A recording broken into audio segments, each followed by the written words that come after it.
tardes a quienes nos acompañan presencialmente y también a quienes nos siguen a distancia a través de la transmisión por YouTube CEDI2 Uruguay. Continuando con este segundo ciclo 2025, que nuestra institución celebra sus 25 años de existencia y que queremos seguir anclados en la esperanza, tenemos la alegría de recibir hoy en nuestra casa a la psicóloga Mariela García Menéndez, que nos va a ayudar a profundizar cómo la esperanza es el eje silencioso de los cuidados paliativos.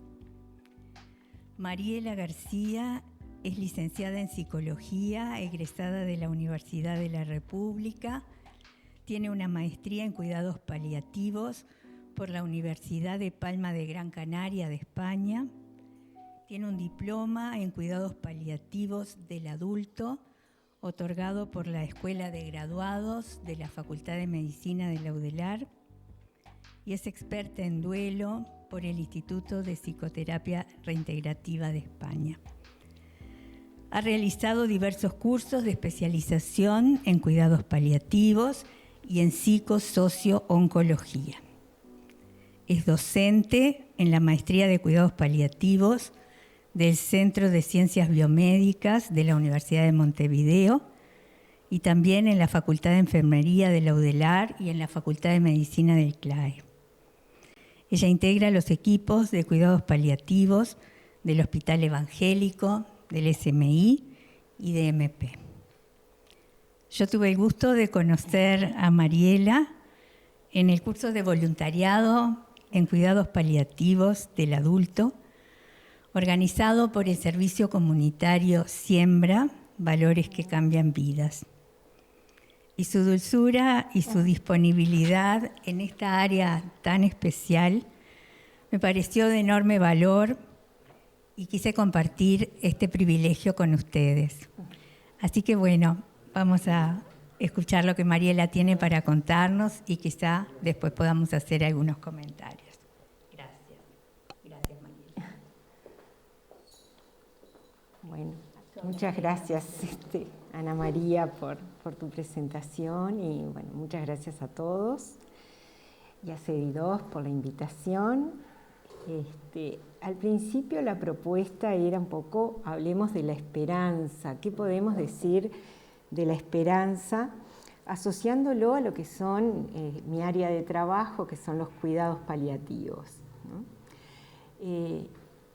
Y que ahora están bastante en auge, que se está hablando mucho de cuidados paliativos. Recientemente en octubre salió la reglamentación de la ley, donde se estableció que todas las instituciones de salud van a tener que tener cuidados paliativos como forma de universalizarlos como derechos, ¿no? Para todos, y van a estar integrados por equipos multidisciplinarios. Bueno, eso hay 2 años para implementarlo, pero hay instituciones que ya lo tienen y bueno, y uno tiene el privilegio de estar desempeñando la función ahí desde hace varios años. Bueno, ¿cómo podemos establecer un puente entre lo que es la esperanza y los cuidados paliativos que atienden en final de vida, ¿no? Bien. Bueno. Ay, dejó de andar la ruedita.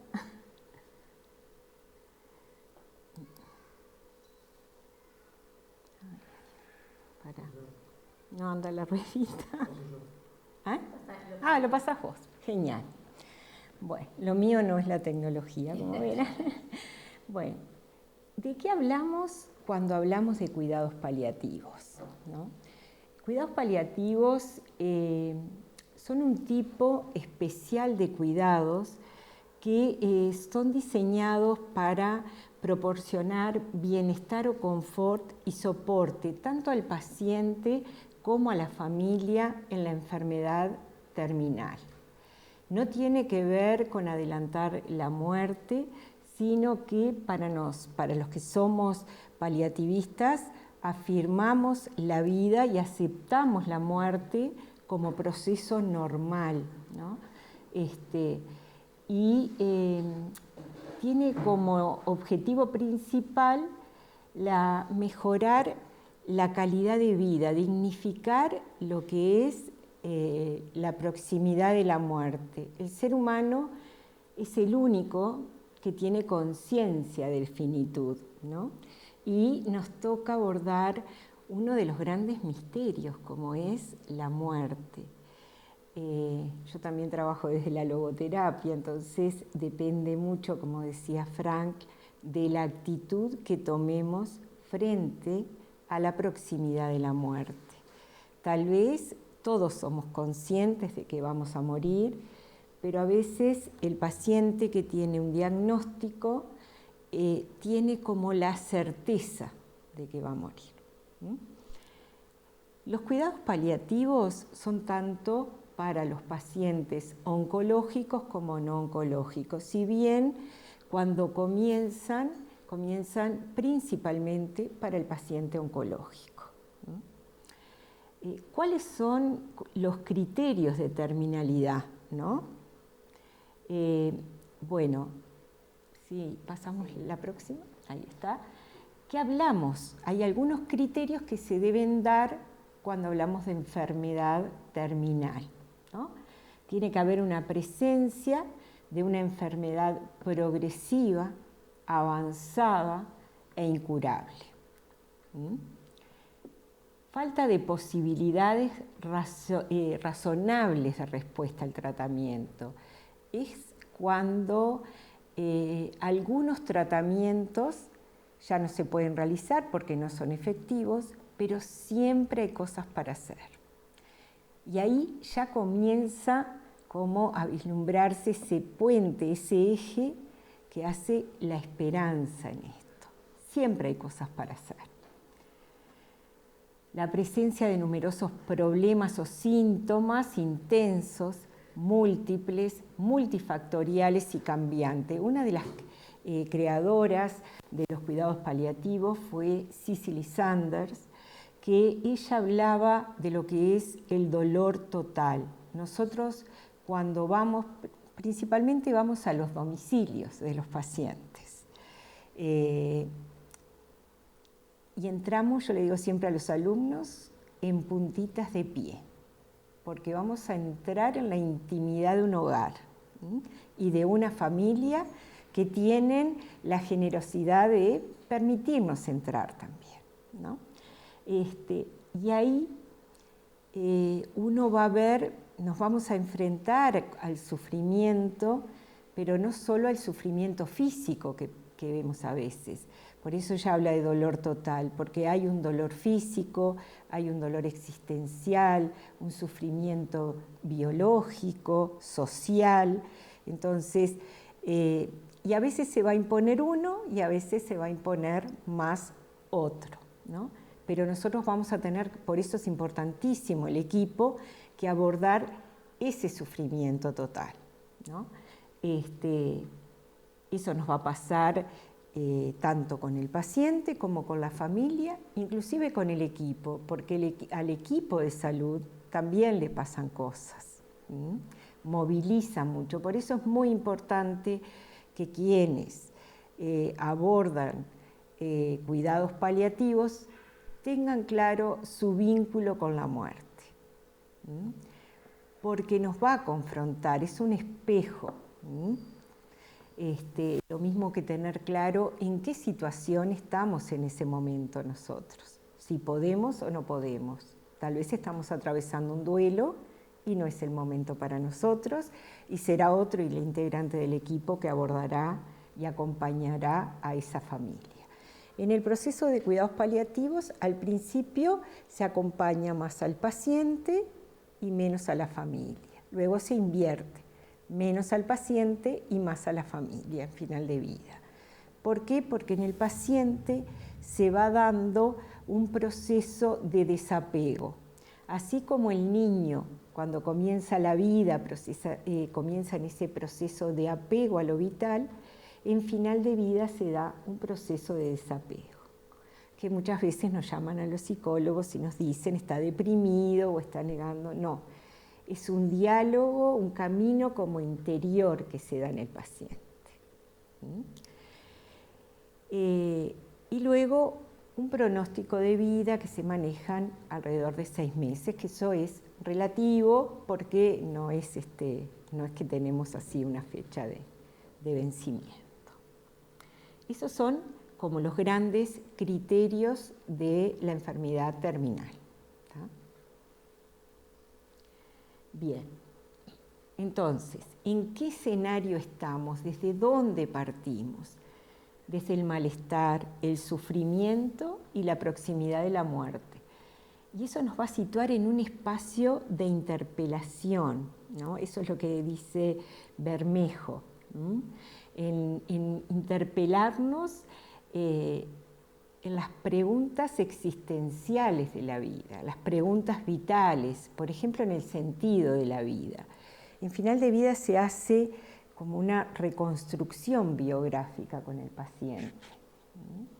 Uno se acerca desde las terapias de la dignidad de Chochinov y nosotros lo que le preguntamos al paciente es ¿en qué te puedo ayudar? ¿En qué te parece que te puedo acompañar? ¿Cómo te puedo acompañar? Y ahí comenzamos ese camino y ese recorrido con el paciente. Y ahí es donde vemos cómo el paciente en un principio, el gran desafío es la curación, ¿no? Entonces, yo me voy a curar, yo quiero curarme. Y ahí su esperanza es esa, ¿no? Generalmente cuando vamos a un sanatorio nos dicen, bueno, mi esperanza ¿cuál es? Irme en 2 días, estar en mi casa, estar con mis afectos. Luego esa gran esperanza que tenemos en la curación, muchas veces nos damos cuenta que no es ese, que no es posible. Entonces, ¿qué vamos a hacer? Vamos a ver cómo va cambiando la esperanza, va teniendo otros colores, si se quiere. La esperanza va a ser en no tener dolor físico, no tener dolor emocional, no transitarlo en soledad, poder hacerlo con mi familia, en mi hogar, si soy una persona de fe, acompañado también desde ese lugar, ¿no? Entonces vemos cómo la esperanza siempre está, pero va cambiando. Yo les voy a hacer una anécdota que cuando Ana me llamó y me dijo que el tema era la esperanza, fue lo primero porque además fue algo que una de mis primeras pacientes y me marcó muchísimo, que luego de explicarle en qué consistía la intervención, el acompañamiento psicológico, porque en realidad no es una psicoterapia, porque el objetivo es acompañar al paciente en final de vida, entonces a mí me gusta más decirle acompañamiento, me escuchó, me dijo que le parecía todo bien, me dijo, yo solamente te voy a pedir una cosa, no me quites la esperanza. Uf, qué desafío, ¿no? Porque nunca lo había pensado así. Uno teóricamente lo lee. Si leíamos Kubler-Ross, decía, bueno, como común denominador, siempre en la base va a estar la esperanza. La esperanza no puede faltar. Pero era ese lugar de no me la vayas a quitar, ¿no? Entonces era como una responsabilidad muy, muy grande. Y siempre, bueno, fueron esos aprendizajes. Ella había trabajado la salud, era una nurse, entonces ella me explicaba que en un momento fue, porque se iba con una licencia larga, a despedirse de una paciente, y la paciente lo tomó como que entonces no crees que voy a estar viva cuando vuelvas.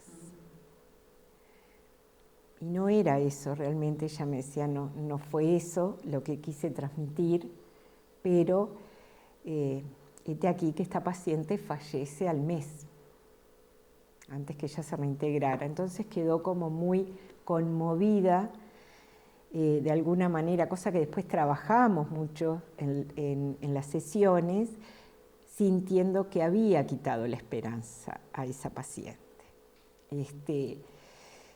Entonces, bueno, quienes trabajamos en esto tenemos una responsabilidad muy grande, ¿no? Podemos decir las mismas cosas y siempre desde la verdad, porque la verdad es un aspecto muy importante en cuidados paliativos. Nosotros hablamos de la verdad tolerable, pero la verdad, también cuidar las formas. Nosotros tenemos que acercarnos compasivamente hacia ese otro, porque nos vamos a acercar desde el sufrimiento.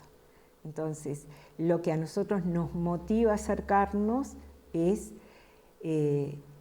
reconocer ese sufrimiento y ver cómo podemos acompañar, sin juzgar, respetando sus tiempos, respetando sus creencias, sus necesidades, que a veces nos dicen no quiero hablar y nos vamos, y vamos a estar tal vez de noche al teléfono, sosteniendo, porque cada uno tiene sus momentos. Es un espacio donde nos vamos a acercar al deseo más profundo que tiene el ser humano, que es el deseo, la esperanza de la salvación. Ahora, ¿a qué salvación nos referimos, no? A la salvación teológica, a la salvación sobre el dolor, que no me afecte lo que me pueda hacer mal, ¿no? Lo que siento como una amenaza, a la curación, a ser atendidos en medio de la vulnerabilidad. Ese es un aspecto de los que más agradece tanto el paciente como la familia, porque uno llega en un momento que a veces te dicen, me conoces en mi peor momento, ¿no? Y uno les dice, no, tal vez te conozco en tu mejor momento, en ese momento más significativo, ¿no? Porque para mí nosotros somos unos privilegiados. Muchas veces uno le dice, ay, trabajar en final de vida, no saben lo que es, la riqueza que es, cosas que a veces leemos como que los grandes maestros nuestros son los pacientes, uno después lo comprueba con la experiencia. Siempre aprendemos algo de ellos. Yo actualmente, mi paciente que tiene más edad tiene 101 años. Lúcido, muy lúcido.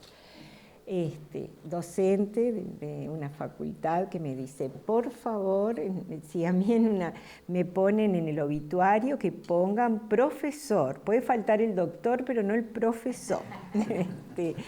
Y que actualmente, la semana pasada, fue a la fiesta de fin de año de generaciones de las que él fue docente, ¿no? Y cuando cumplió 100 años, todos sus alumnos de la generación le regalaron una caja que tenía la foto de la Facultad de Veterinaria Antigua, ¿no? De la que él fue docente, con cartitas, ¿no? Cosas que lo caracterizaban a él como docente. Entonces, en esos momentos que nos juntamos, él trae la caja y me dice, léeme, que me encanta. Entonces le leo esos recuerdos, pero el otro día estaba penado, me dice, fíjate que éramos 5 y somos 3 ahora. O sea que todos tienen entre 101 y 102, ¿no? Dios. Sí, una belleza. Entonces, uno de esos se va reconfortado. Contame de tu vida, contame cómo eras, qué hacías, qué te importaba. Él me decía, el secreto de vivir hasta esta edad es pienso cuando me pasa algo, dentro de un año, ¿me voy a preocupar por esto? Y si veo que no me voy a preocupar, ya está, no es un problema, lo dejo de lado. Y eso es lo que me ha permitido vivir todos estos años. Entonces, a veces uno dice, ¿qué puedo aportar? Podés aportar esa, la esperanza de llegar en esas condiciones, de vivir con esa intensidad. Claro, tiene una contracara también, porque con esa edad también despediste hijos, despediste nietos, que no es lo esperable, no es lo natural, pero tienen esa sabiduría de poder transmitirte el desafío de la vida, la belleza de la vida con sus momentos, con sus sombras y con sus luces, ¿no? Y cómo nos tocamos en el principio y en el final de la vida. A mí me ha tocado acompañar niños. Mi paciente más chiquito tenía 7 años y él me decía, papá no está preparado para escuchar esto, ¿no? Y elegía en el momento, quiero que esté la veladora prendida, que no, que esté mamá, que hizo dibujos para todos era un tren, un avión, porque él sentía que partía, ¿no? En ese momento, con esa, lo mismo que esto, ¿me voy a preocupar o no? Entonces no es un problema. Lo otro es sin esos filtros que tenemos los adultos, con esa sencillez como debe ser la vida también, ¿no? Entonces, si aprenderemos de los pacientes, ¿no? Aprendemos a sostener también, sostener en el silencio, que nos cuesta, tenemos una tendencia a sentirnos incómodos muchas veces con el silencio, quedamos en ese silencio. Bueno, muchas veces es acompañar, simplemente estar, que no es tan simplemente, ¿no? Ayer falleció el abuelo de un paciente y yo le decía, despedite, decile todo lo que tengas para decirle, ¿no? Agradecele, porque siempre el abuelo estaba muy presente en las cosas. Fue el primero que me llevó al fútbol, con él mirábamos esto, hacíamos aquello. Y me dice, me acordé de vos y me senté al lado de él. Y me decían, no sé si te va a escuchar, pero yo te hice caso. Entonces le hablé y creo que no me quedó nada por decirle. Y lo que te puedo asegurar, Mariela, que no sé si era, capaz que era mi imaginación, me dice, pero cuando yo le tomé la mano, estaba así, pero cuando le dije que lo quería y lo importante que era en mi vida, él me apretó con intensidad la mano y creo que me escuchó. Yo estoy segura que sí, porque hay esos mensajes que no tienen a veces una explicación, ¿no? Pero que nosotros lo sentimos y es lo más importante. Bien. Sí. La esperanza. Bueno, y aquí nos metemos en el tema, ¿no? Esa actitud más propia del hombre frente a la muerte, ¿no? Frente a ese misterio. Nosotros tenemos que hacer ese esfuerzo también por infundirla, porque es el factor terapéutico más importante que tenemos.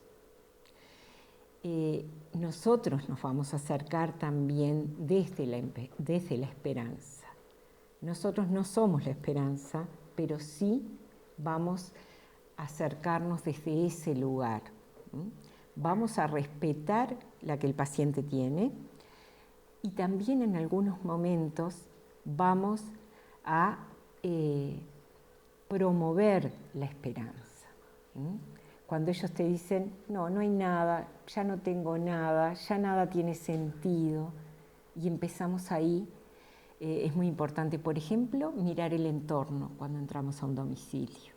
Nosotros ahí vamos a saber, por ejemplo, si la persona es creyente o no es creyente, si tiene fe o no, porque si tiene fe el recorrido va a ser muy diferente. Pero tal vez no tenga fe en una religión, pero tiene una vida espiritual, entonces nos vamos a acercar a la espiritualidad, a su dimensión espiritual.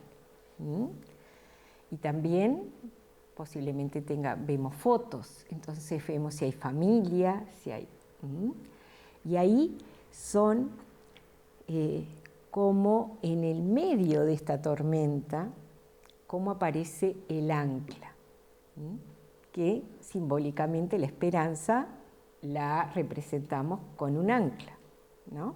Entonces, el ancla esa es la que ayuda a que en ese movimiento uno encuentre cierta serenidad.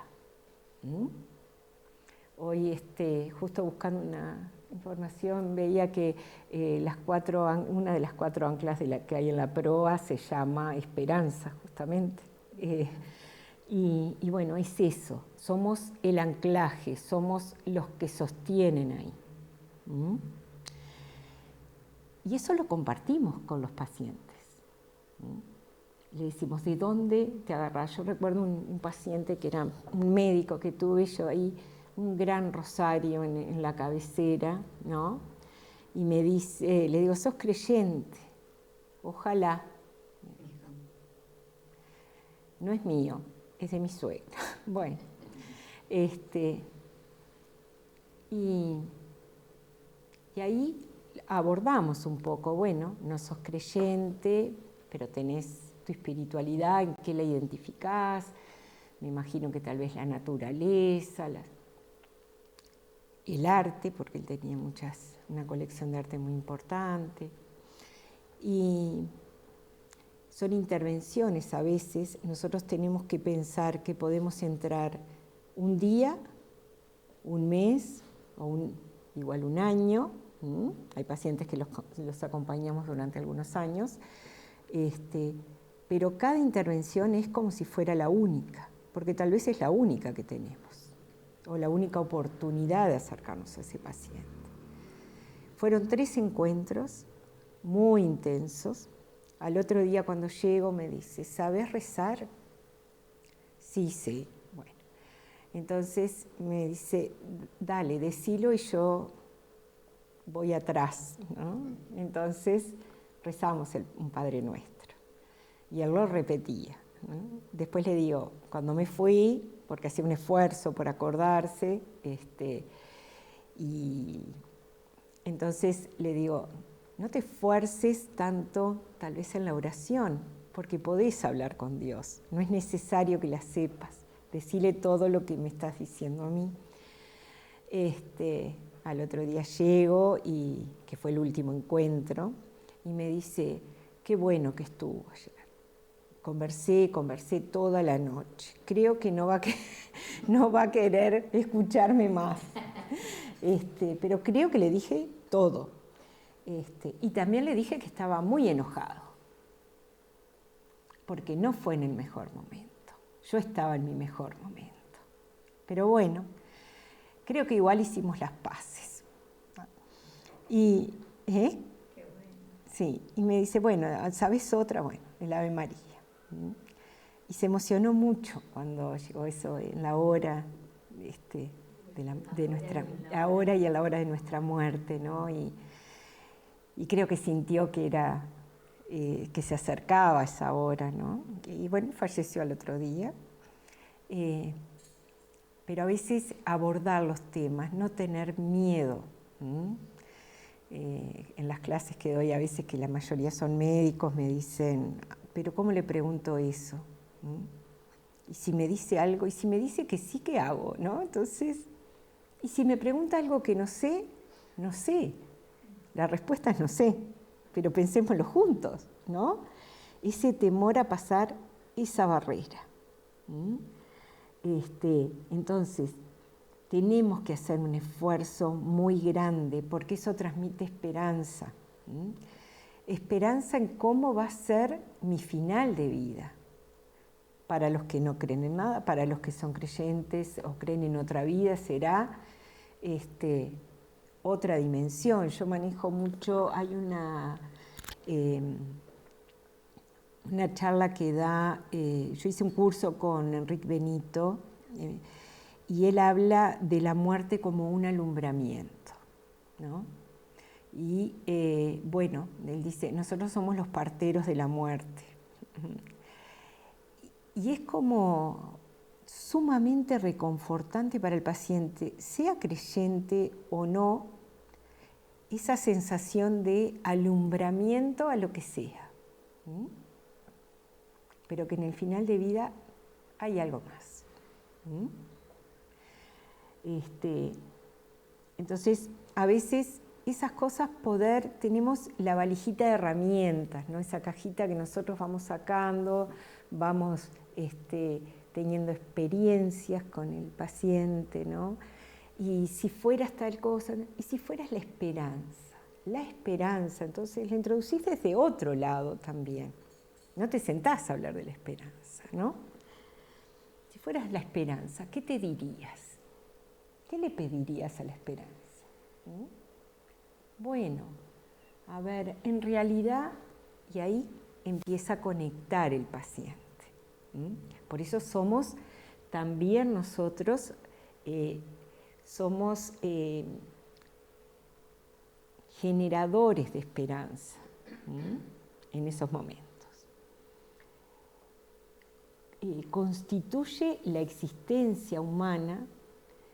Y es algo que no es, la esperanza no es la ilusión, no es el optimismo.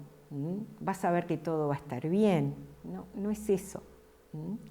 Es algo que trasciende, nos conecta con nuestro sentido de trascendencia también, que también tiene que ver con el sentido de vida. Entonces vamos dando como forma a todo. Y va ayudando a reescribir nuestra biografía y nuestra historia de vida, porque nos vamos a encontrar, gracias a Dios somos todos diferentes, con cada domicilio que entramos, cada paciente que nos acercamos, es una historia de vida diferente. Permite mirar más allá de la satisfacción de los deseos inmediatos, e incluso más allá del dolor y de la muerte. Cuando el paciente conecta con la esperanza, no teme morir. Si no, nos quedamos muy pegados en el miedo, en el misterio, porque no vamos a negar que muchos pacientes, no todos te dicen, yo no le tengo miedo a la muerte. Hay muchas, tal vez no es a la muerte en sí, cuando empezás a indagar, es a tener dolor, es ¿no? a sufrir, a estar solo, a no darme cuenta, a darme cuenta, ¿no? Porque cada persona va a tener su singularidad, ¿no? Bien. Bueno, también vamos a ver que hay miedos frente a la muerte y hay esperanzas, ¿no? Que van a ser diferentes en cada caso, pero los miedos más o menos son los que aparecen generalmente. Uno es el miedo al dolor físico. Yo no quiero sufrir. Entonces, en eso es muy importante el trabajo en equipo. Y bueno, ¿tenés dolor? Es válido tener dolor. ¿Qué hacemos con ese dolor? Porque no tenés por qué estar con dolor. A mí, salvo una vez solamente que me pasó que un paciente me dijo, yo elijo estar con dolor porque cuando estoy con dolor siento que estoy vivo. ¿No? Y ahí aparece otra cosa, que nosotros no juzgamos, pero vamos a insistir. El dolor te desgasta, te cambia el estado de ánimo, el humor, es difícil para tu familia, no hay necesidad de transitar el proceso de la enfermedad con dolor. El miedo a lo desconocido, ¿no? ¿Qué va a ser? ¿Cómo será? ¿No? qué te parece, cómo te lo imaginás. Y entonces ahí también empieza muchas veces la narrativa nos ayuda, o la pintura, o cómo lo harías vos. Y bueno, yo me imagino un lugar donde hay mucho verde o un lugar rocoso. ¿Por qué? Porque muchas veces, sí, bueno, yo no me porté muy bien, me dicen, entonces no creo que sea el infierno, te dicen, yo creo que al purgatorio, pero va a costar también, ¿no? Entonces, de alguna manera hasta el humor permite ver las cosas desde otra manera, es quitarle tal vez como ese dramatismo que ponemos. Cuando pensamos en un alumbramiento, por ejemplo, lo que les decía que utilizaba Enrique Benito, uno dice, es un momento en que toda la familia está, todos acompañan. A nadie se le ocurre decir, no pujes. Y están todos esperando. Bueno, ¿por qué no? El padre Bermejo decía que tenemos que generar una cultura de la muerte que no tenemos, así como existe una cultura de la vida. Acompañar, saber acompañar en el final de vida, sostener, estar, y no estamos acostumbrados a eso. Y cuando uno da herramientas, y la familia, por ejemplo, siente que no se va a ver desbordada y que va a tener el control y que va a poder ser en su casa, ahí es como que aflojan. Y también dan el permiso para que su ser querido pueda partir. Es a veces decirles, vamos a estar todos bien, te queremos, anda tranquilo. Pero ese miedo a lo desconocido está. Y miedo al fracaso, eso el otro día me lo traía una paciente que muy pocas veces me ha tocado, el fracaso, sentir que no pude, sentir que yo prometí, por ejemplo, me decía ella, yo le prometí a mis hijos que iba a poder con la enfermedad y no pude. Entonces, no vivirlo desde como un fracaso personal, sino que es la propia vida. El miedo a la aniquilación, ¿no? Eso que me termino. También en eso se asocia el miedo a la desfiguración. A veces hay tratamientos o hay tipos de enfermedades que nos limitan mucho. Que tenemos cambios físicos, un cáncer de mandíbula o de lengua, donde hay que recurrir a otros tratamientos, terminan a veces teniendo un impacto físico, una mastectomía. Entonces, el miedo a no reconocerme, nosotros somos nuestra imagen corporal, entonces nos miramos a veces y te dicen, yo no me quiero ver en el espejo porque no soy yo, no me reconozco. Entonces es como que perdimos nuestra identidad, nos desdibujamos. Y ahí tenemos a qué recurrimos. Bueno, al alma, a la esencia del ser, que es la misma, sos el mismo ser humano, con algunos cambios, y tengo que empezar a aceptarme con esos cambios, ¿no? El miedo a la separación, ¿qué va a pasar? Porque eso pasa muchas veces, el paciente es el que tiene una función de sostén en la familia, muchas veces es el que es la columna, y te dicen, sí, pero se juntan porque estoy yo.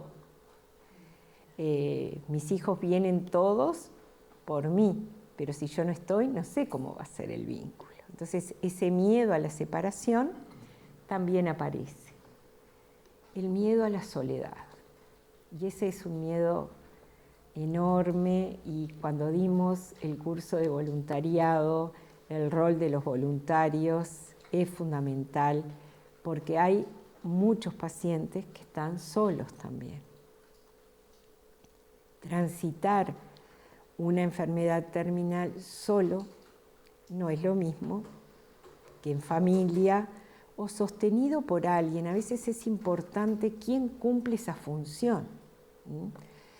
Y nosotros no tenemos integrados los voluntarios. Y en estos casos son fundamentales. Porque vienen a ocupar un lugar de tengo con quién hablar, me siento cuidado, me puedo dormir, porque a veces están, pero ¿por qué no dormís? ¿Por qué no? Porque estás solo. Y sobre todo en la noche, el paciente piensa, sobrepiensa, y si me caigo, y si nadie me escucha, y si todos esos temores que aparecen. El miedo al juicio, que aparece en los creyentes principalmente, o cómo va a ser el juicio final, ¿a vos te parece que pasaré, que no pasaré? ¿Qué pensará Dios? Y eso aparece muchísimo también. ¿Cómo voy a salir de esto? Aparece la culpa también en estas. Muchas veces también depende de las creencias, pero hay zonas de nuestro país donde hay religiones que tienen sus características, donde la culpa es muy intensa, o el creer que la enfermedad, el poder de sanar o no, está en mí. Y entonces hice algo mal y por eso yo estoy haciendo algo mal. ¿Qué estoy haciendo mal? Y no, a veces yo les digo, es como abrir las manos y que corra el agua y hay que dejar fluir las cosas. No sos vos, porque en esto lo que sí también aprendemos es que perdemos el control. Y el miedo a perder el control está. Mientras yo controlo todo, controlo cuándo, todo, y ahí cuando me enfermo me doy cuenta que no controlo nada. Entonces eso también nos lleva a, es una fuente de angustia. Bueno, y como contracara a todos esos miedos aparece la esperanza. ¿Y esperanza en qué? En final de vida. Bueno, esperanzas elementales y cotidianas. ¿Qué música te gusta? A mí me gusta. ¿Por qué no escuchás música ahora? No, ¿para qué? Y se lo pones. Y se empieza a conectar con su música. Y a veces le decís, ¿sabes que hay una versión instrumental de lo mismo? ¿Sabes que hay una fusión de... No, bueno, y se los pones. Porque el ser humano no pierde la capacidad de asombro. Los valores de creación que traía Frank, esos con los que conectamos, también aparecen ahí. La música es uno, por ejemplo. ¿Cuál es tu comida favorita? Y te dicen, bueno, yo qué sé, la pizza.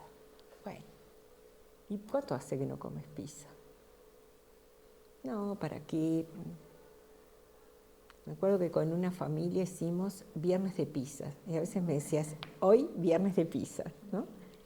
Entonces, es que la esperanza que ese viernes voy a comer en familia algo que me gusta. Inclusive lo hicimos con un paciente que tenía una gastro, porque tenía ELA, y le encantaba la pizza, y la pizza se licuaba, ¿no? Y se le pasaba. Entonces, vos decís, no, comer no puede, escuchar música no puede, no quiere nada, porque además es cierto que tenemos más limitaciones, a veces te dicen me molestan los ruidos, me molestan. Pero son pequeñas cosas que pueden colaborar. Esperanzas humanas y a largo plazo. Eso de, no, quiero ver, me dice una señora el otro día, una paciente divina, de 93 años, me dice, yo no me puedo morir. ¿Por qué? porque mi nieta se casa en diciembre y yo tengo que estar, soy la única abuela que va a estar. Ah, qué bueno, ¿y cuándo se casa? Bueno, la fecha todavía no la tiene. Yo dije, bueno, ¿estamos entreverados? No, lo que pasa es que es en diciembre del 26.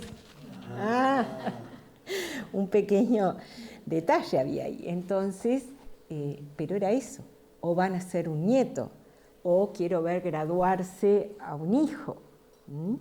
Y son, tal vez, ahí sí, un poquito más a largo plazo.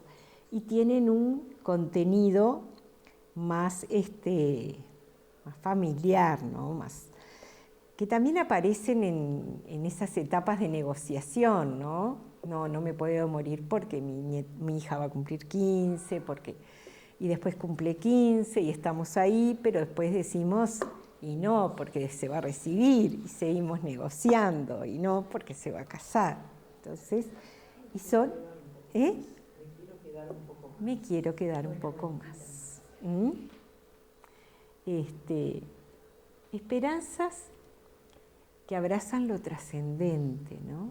Ahí aparece el legado también, esas cosas que dejamos, ¿no? Lo podemos hacer desde muchísimos lugares. El legado en los valores, en la familia, el otro día una mamá me decía que sus hijos no iban más a la iglesia, se habían cansado un poco. Pero me dice, pero los escucho hablar y lo importante está. Digo, ¿por qué?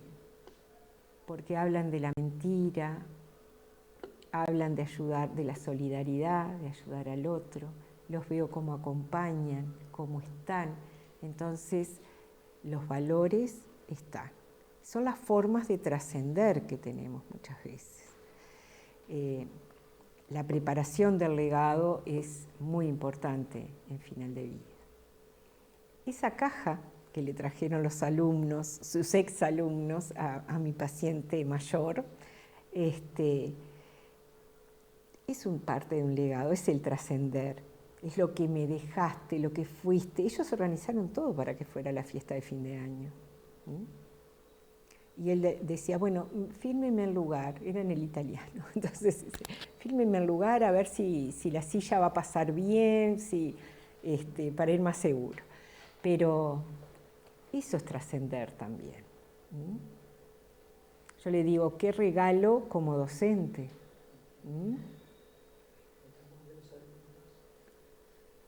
El amor, lo que nos dejaste en esas cartitas que le escriben, es desde el que no me podía, también hay otras generaciones, no son las de hoy, pero porque estamos hablando de alumnos de 60 largos, 70, ¿no? Y era, no puedo faltar a clase, tengo que ir a las prácticas, es importante practicar, bueno, entonces eran cosas que realmente las valoraban muchísimo. Entonces encontró su sentido de trascendencia a través de eso. Otros lo hacen a través de la familia, otros lo hacen a través de la escritura, por ejemplo. Ayudar a otros pacientes cuando tengan que atravesarlo. Tuve una paciente una vez que escribió un diario que era La vida sin mí, se le había puesto, y dedicaba el último, bueno, esto es lo último que voy a escribir, y era una carta a la esperanza. Querida esperanza, ¿no? Todo lo que la esperanza le dio, todo lo que la sostuvo, la certeza de que se acercaba el final, pero la esperanza le dedicó las últimas palabras, que fue su gran compañera de viaje.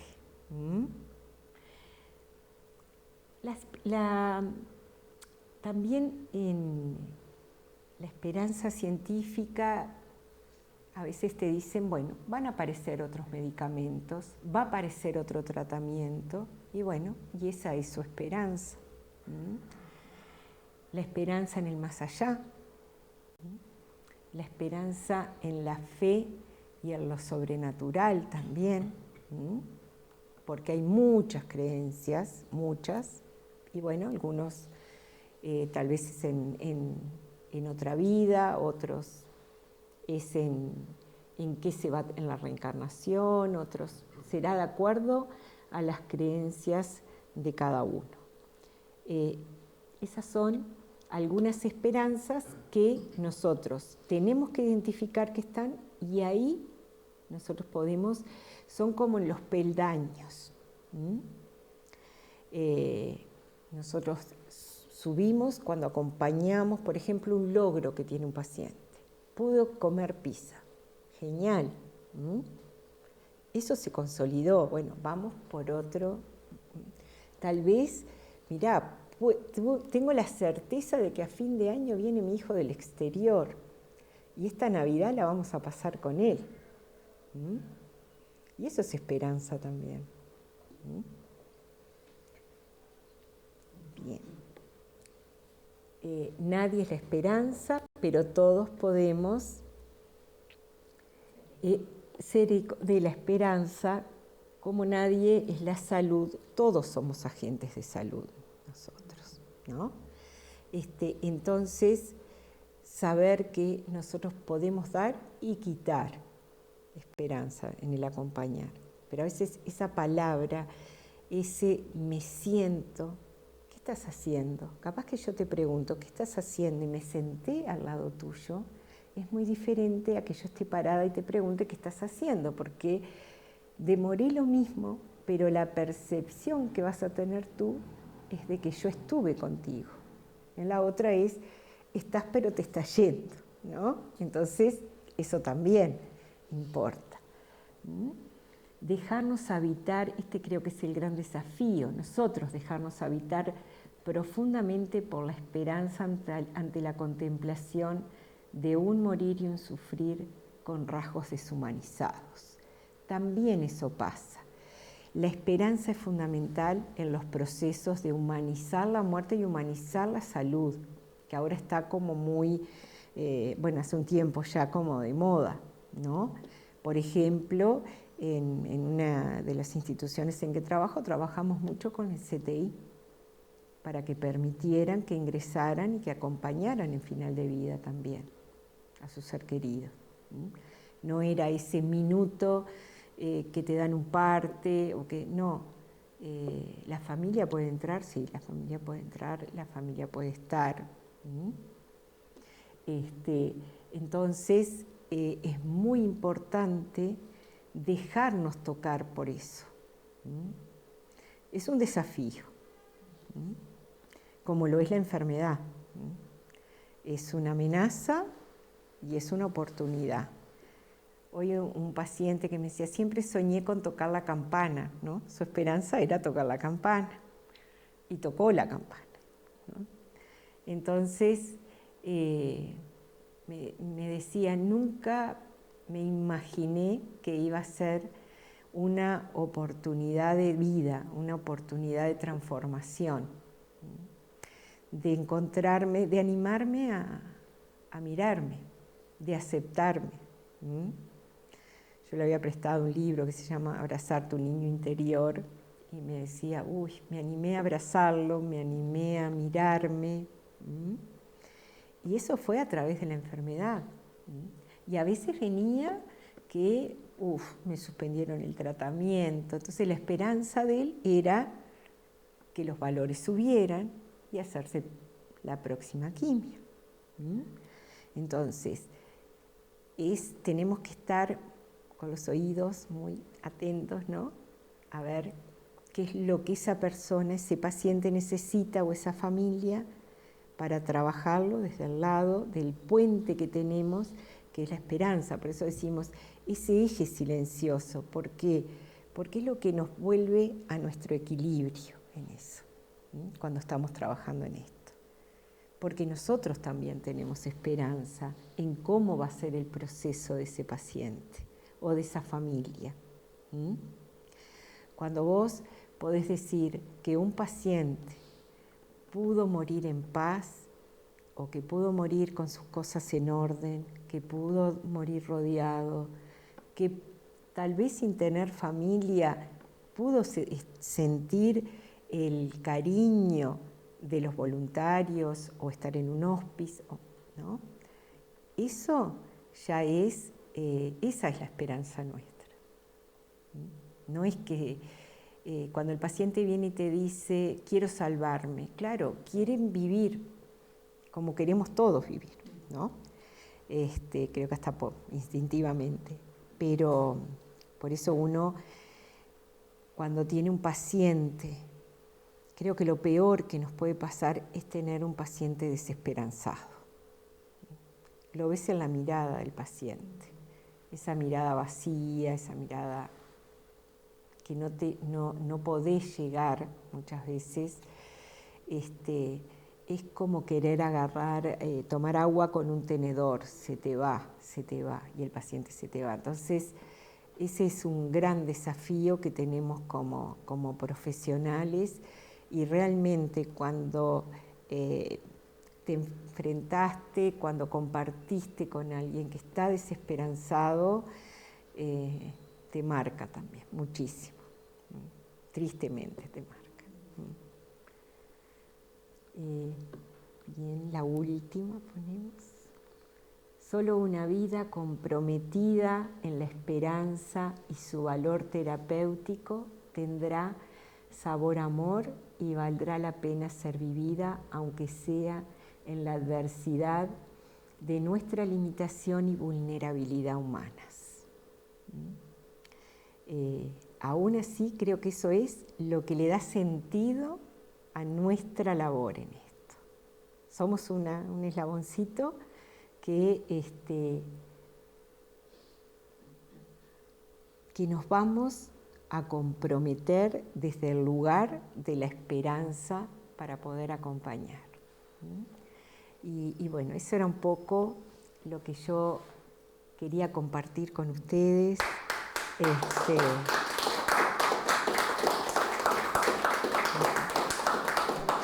Que a veces pensamos que final de vida es final, ¿no? O acercarnos a algo como terminalidad, como algo... No, somos anclas en ese caos o en esa tormenta. Pero la esperanza es eso, el ancla. Muchas gracias, Mariela. Estuvo muy interesante todo lo que compartiste.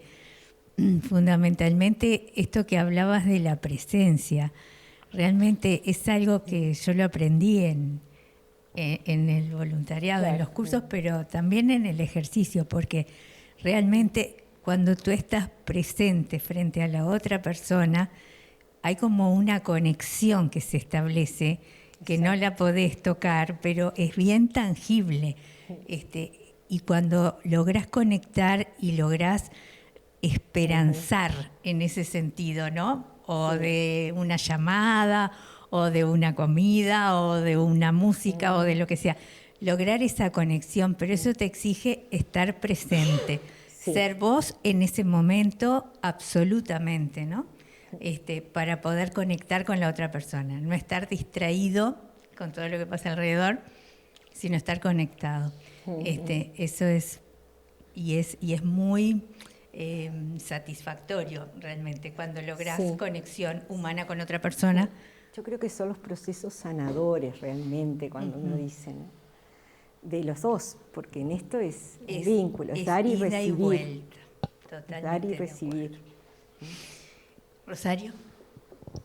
Sí, te damos enormes gracias, porque no solamente por lo maravillosa de tu charla, sino por lo esperanzadora, y porque de alguna manera u otra, a lo mejor a Ana le pasó sobre, digamos, su parte como médica, en su vida de profesión, pero de alguna manera nos toca también a nosotras. Yo tengo un chico discapacitado de 42 años, y he estado en el final de muchos de sus amigos, en el centro en el que vive, y siempre le doy gracias a Dios porque aprendimos tanto de ellos, Uno cree que lamentablemente los chicos institucionalizados, la familia deposita y los tiene allí. Es decir, pensando que porque está en un lugar por el que paga una X cantidad de dinero, ya está. Y eso del amor es tan importante.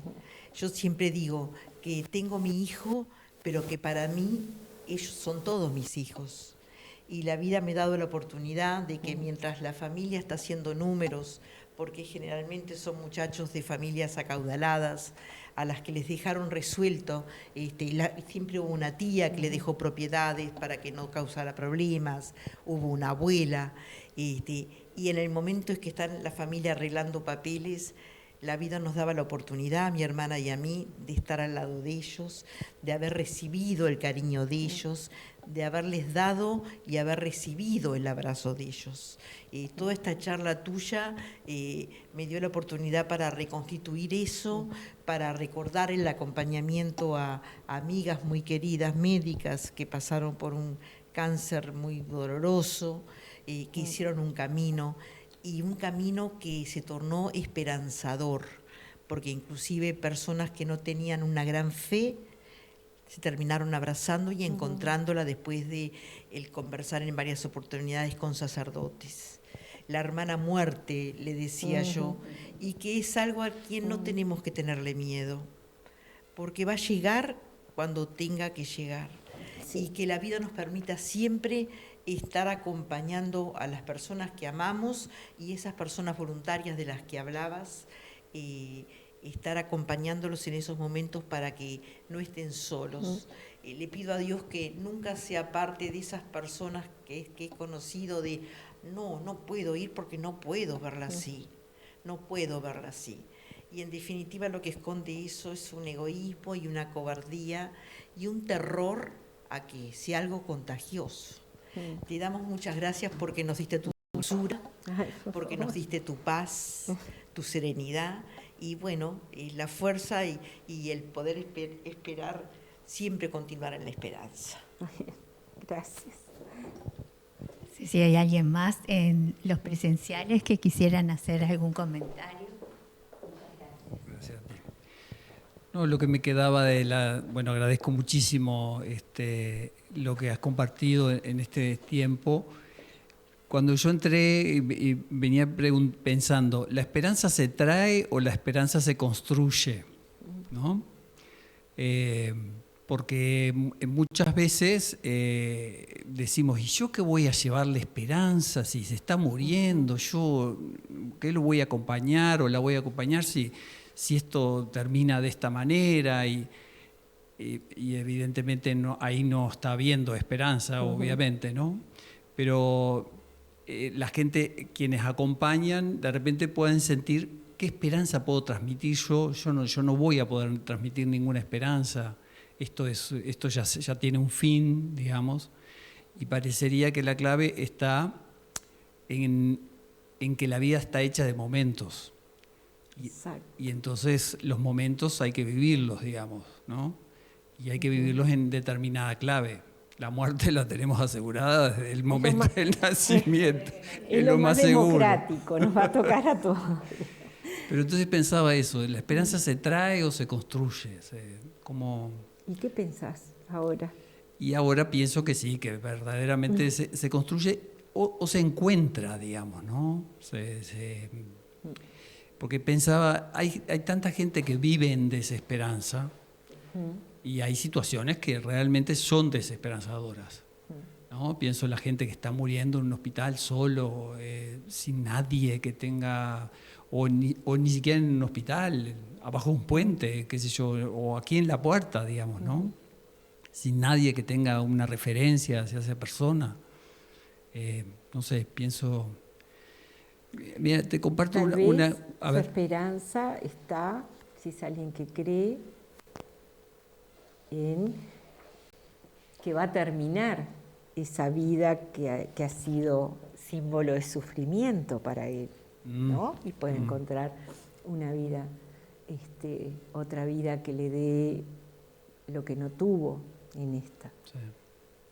Tal vez en un hospital decís, no sabés el personal, sobre todo el personal de enfermería, el personal de servicio muchas veces, que están ahí muy en contacto con los pacientes o con las familias, cómo están, cómo acompañan, cómo llegás y están sosteniéndole la mano nada más. Me pareció que estaba nervioso, estaba un poquito excitada, y solo con tomarle la mano se calma, me decía, ¿no? Entonces, muchas veces hay alguien, por eso te decía, todos somos agentes, hay alguien que aparece, que está ahí, y siempre hay algo para dar, y siempre hay algo para recibir también. Claro. No es que sos la luz que va, sino no sos el iluminado. Claro.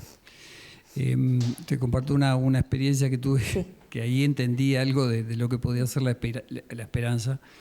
Estábamos llegando a una ciudad ahí en Europa con mi familia y yo viajaba con 3 fumadores. Entonces estaban desesperados porque venían del viaje de 12 horas de no poder fumar. Entonces, pero había que tomarse un tren y yo quería saber, yo no fumo, yo decía, qué ganas de molestar fumando, y entonces se pusieron a fumar afuera de la estación, que no podían entrar fumando, y se acercó una persona que evidentemente estaba en la calle y no hablaba el hombre, pero se acercaba evidentemente a pedir un cigarro. Y entonces una de las personas le dijo, ¿qué es un cigarro? Y el tipo se sorprendió, se compartió el cigarro y yo decía, pero justamente a mí la cosa más antivida que puede existir, que fumar, y yo estaba enojado, que vamos, no, de una vez. Y estaba juzgando ahí.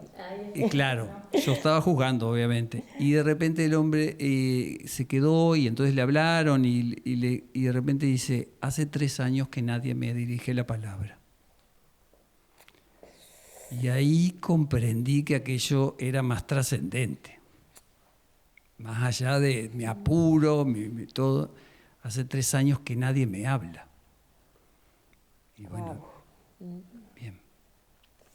Entonces sucedió ahí un encuentro. Pero ahora me vino en esta pregunta de si se construye o se trae, que bueno, es la vivencia del momento, digamos, ¿no? Y soportar también, ¿no? Soportar esa vivencia. Tal vez la esperanza de ese hombre pasó a ser que lo vuelvan a mirar, que lo vuelvan a ser tratado como un otro, no como un par. Me miró, compartió algo que tenía conmigo, me entendió. No se agotó en eso. Increíble, ¿no? Gracias por... Sí. Siempre de todas estas cosas se aprende, ¿no? Es como la parábola del samaritano, claro, ¿no? Lo vio. Primero lo vio. Lo vio, hizo algo por él. Luisito, vos. Digo, este tema es difícil cuando pensamos que todos podemos de alguna manera sobre él opinar y pensar y sentir de la misma forma. A mí me tocaron varias cosas en la vida que de alguna manera me hacen pensar de que sobre esto es bastante difícil comunicarlo mediante palabras. Es decir, nos toca vivirlo y a cada uno le toca vivirlo con los medios que tiene, con la salud que tiene, con el entorno que hay, y no hay otra forma de encararlo. Y si yo estoy en un ambiente con dificultades, ya tengo dificultades estando con salud. Y eso te hace a veces encontrar como que la situación se termine como si fuera una esperanza. Por otro lado, me tocó vivir una situación que si me la hubiera planteado me hubiera puesto muy mal, pero menos mal que uno no puede hacer que la vida sea ni va a ser como uno se lo plantea, sino que como de alguna manera las circunstancias lo hagan vivir. Y fue cuando nace mi nieta, que nace con un problema de daño cerebral y no había manera de que mejorara eso. Incluso decían de que lo que había que hacer era abortar. Y la pareja decidió no hacerlo, sino que viniera.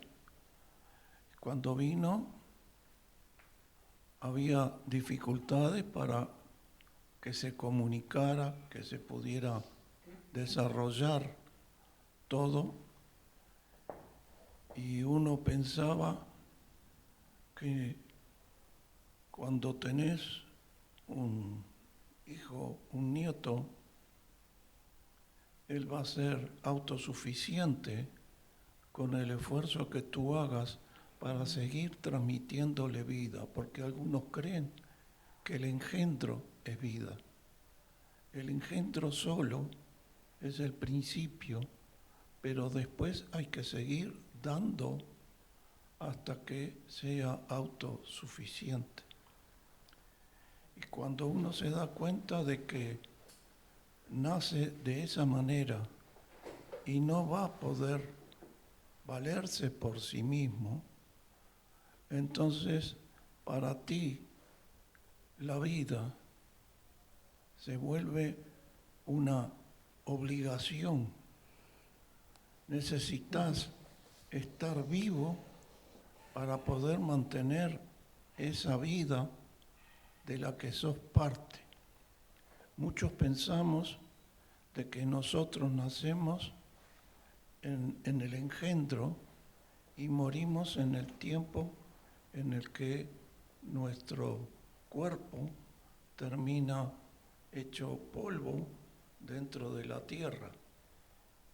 Y sin embargo, nosotros procedemos del amor de montones de individuos que en su momento llegaron a transmitir la vida hasta que nuestros padres se encontraron. Y nosotros somos, de alguna manera, la vida de ese hombre que muchas veces yo cuando leía la Biblia veía de que Dios había hecho un hombre nada más. Y el hombre, le regalamos la palabra hombre a los varones. El hombre no es el varón. El hombre es la humanidad. Y en esa humanidad hay individuos, pero esa humanidad es comunidad. Y cada uno de nosotros, cuando estamos en esa situación, es de que tenemos que ir de alguna manera sintiendo de que venimos de muy lejos y vamos muy lejos también. Y el tiempo es una parte o es algo que está dentro de lo que llamamos la eternidad. Quiere decir que la eternidad no va a ser después, sino que nosotros ya hoy estamos en la eternidad. Todo eso me hace quedarme más tranquilo. Y tengo 85 años para cumplir 86 y mi esposa lo mismo. El pensar que en un momento me voy a quedar solo me hace sentirme incómodo, pero pensar de que se va a quedar ella sola me hace sentir horriblemente también. Entonces, mi nieta ya no está, pero está, porque la tengo presente y hoy la hice presente a los que están aquí. Y la vida de ella, que duró 15 años, es una cosa que de alguna manera sigue presente. Es lo que quiero decir sobre este tema, que realmente no me tiene bien, porque hace siglos la humanidad encontró que era importante la salud, y nosotros tuvimos muchas personas que dedicaron su vida a cuidar la salud de los demás. Normalmente, como la comunidad estaba organizada por la iglesia, eran gente que se dedicaba a atender. Fundamentalmente eran mujeres que atendían en los hospitales. Nosotros acá en el Uruguay, los cristianos, hicimos, porque me siento parte de eso, hicimos una institución que se llamó el Círculo Católico de Obreros, y no se dedicaba a la salud, se dedicaba a montones de cosas. Y entre otras cosas, se dieron cuenta que era importante la salud de sus integrantes. Y entonces se armó una mutualista. Hoy llaman mutualista a todo. Mutualistas fueron solamente 3, que eran comunidades que no se dedicaban a la salud específicamente, sino a la vida entera. Y entonces tenemos a justamente Casa de Galicia, que era una mutualista, el Círculo Católico, que era una mutualista, y estaba el Evangélico, que también era una mutualista. Pero hoy son sociedades médicas, que es una cosa distinta. Y me tocó con mi señora vivir una situación última en la cual ella estuvo internada, y cuando sale tiene que pedir fecha y hora para que la atiendan. Y el médico que la había atendido le dijo que en 30 días fuera. Cuando va, el médico tiene que ir para otro lado, y ahí teníamos que volver a pedir un número para que la vieran. De repente, no a los 30 días cuando el médico que la había atendido quería verla, sino que tenía que ir a los 3 meses, porque 2 meses después le daban número. Quiere decir que el médico no le preocupa la salud de la gente, les preocupa diagnosticar. Es horrible lo que hoy está sucediendo y no tenemos conciencia de eso. Se le dice a uno, tenés problema de visión, y como tenés problema de visión, tenés que hacerte una operación que sale un disparate. Y no puede ser. Y hay gente que se encuentra con que le dan un remedio, una receta, y no puede ir a comprarla. Es algo que yo digo, esa es la peor enfermedad. Eso es peor que lo que estamos preocupados cuando llega el momento en el cual aparentemente se nos dice, te faltan 1 mes, 2 meses para fallecer. De hecho, todo eso que está ocurriendo es tremendo.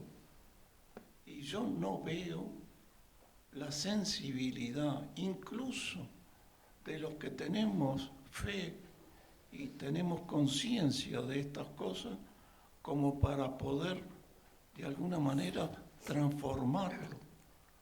Porque es así como está y es lo que hay, se dice. Es tremendo. Yo les digo que siento un dolor tan grande que no lo sentía cuando era joven. Cuando era joven estaba entusiasmado, pero no veía un mundo como el que veo en el día de hoy. Y discúlpenme, digo que me extiendo,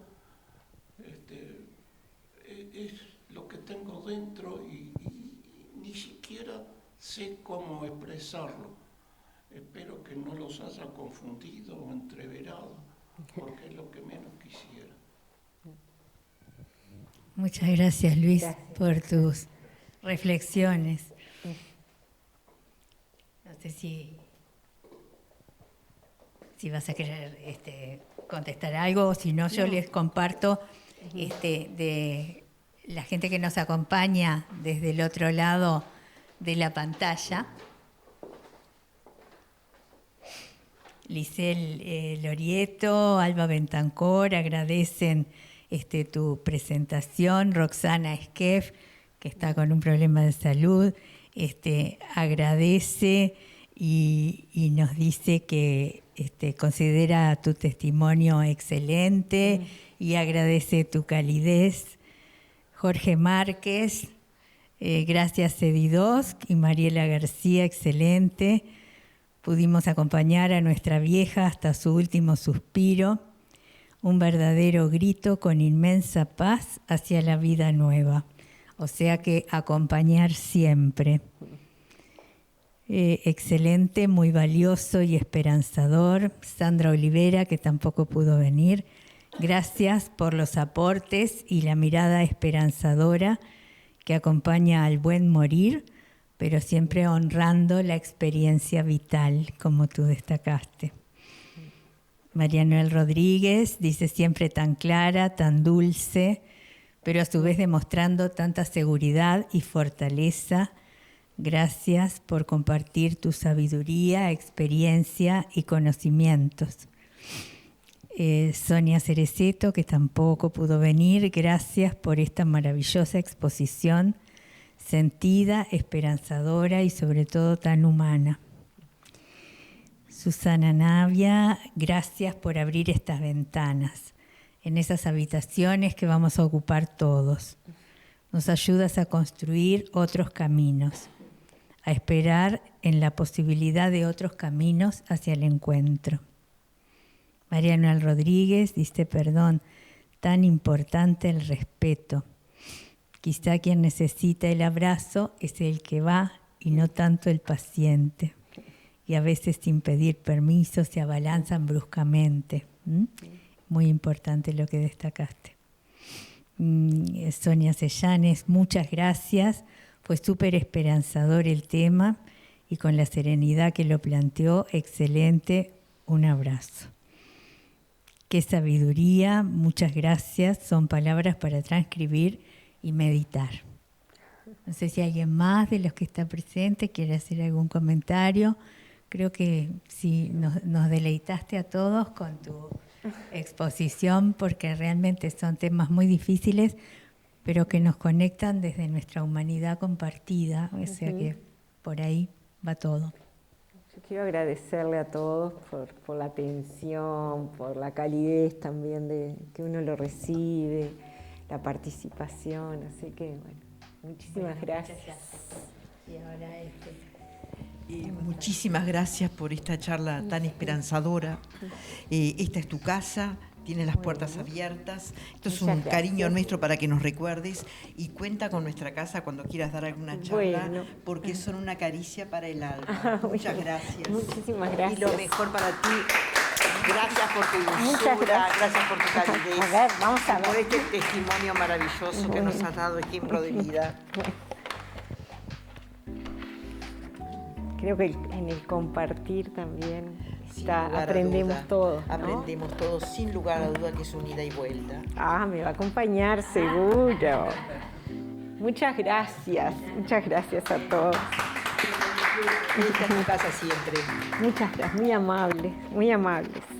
Y con estos jazmines exquisitos, con ese perfume.